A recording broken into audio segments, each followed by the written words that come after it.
pensadores da biogeografia é Alfred Russel Wallace, que ao estudar as regiões zoogeográficas por volta de 1860, propôs uma distribuição de espécies ao redor do globo. Dentro das regiões biogeográficas propostas por Wallace, as espécies tendem a ter identidades em comum, demarcando uma composição de espécies bem característica para cada uma dessas regiões, enquanto biorregiões distintas apresentam composição de espécies que tendem a ser bastante diferentes. Portanto, cada região biogeográfica, além de informar a localização espacial de determinadas espécies, ela também demonstra onde estão seus principais limites. Como qualquer proposta, as regiões biogeográficas, ou melhor, zoogeográficas de Wallace, também apresentam limitações.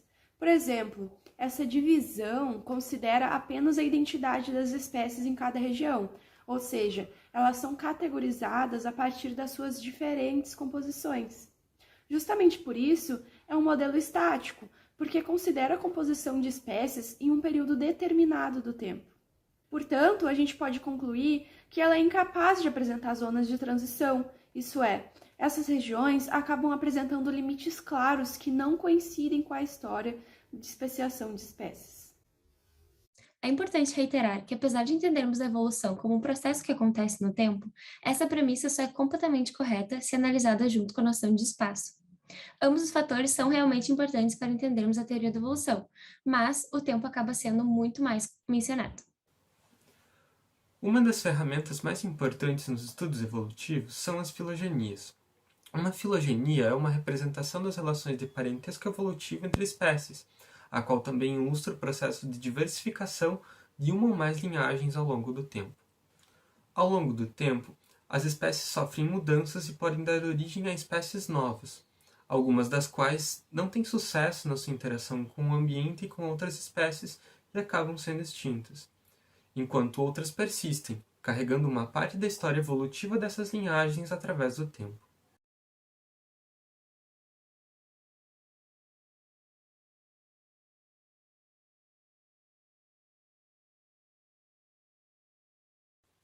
Contudo, não é apenas no tempo que a evolução acontece.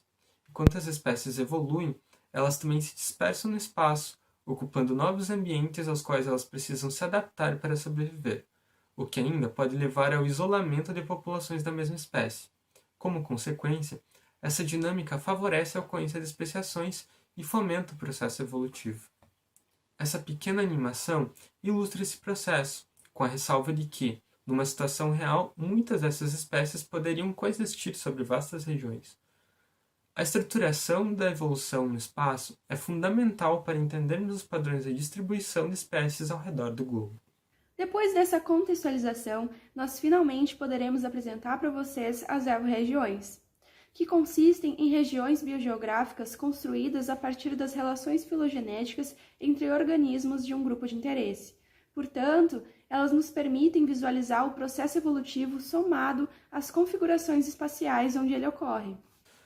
O mapeamento das evorregiões permite que visualizemos zonas de transição, que consistem em regiões onde organismos de diferentes linhagens coocorrem, geralmente nas interfaces entre diferentes evorregiões.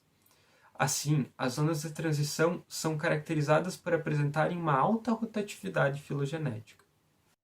Depois de apresentarmos um modelo de evorregiões, nós podemos listar alguns pontos positivos.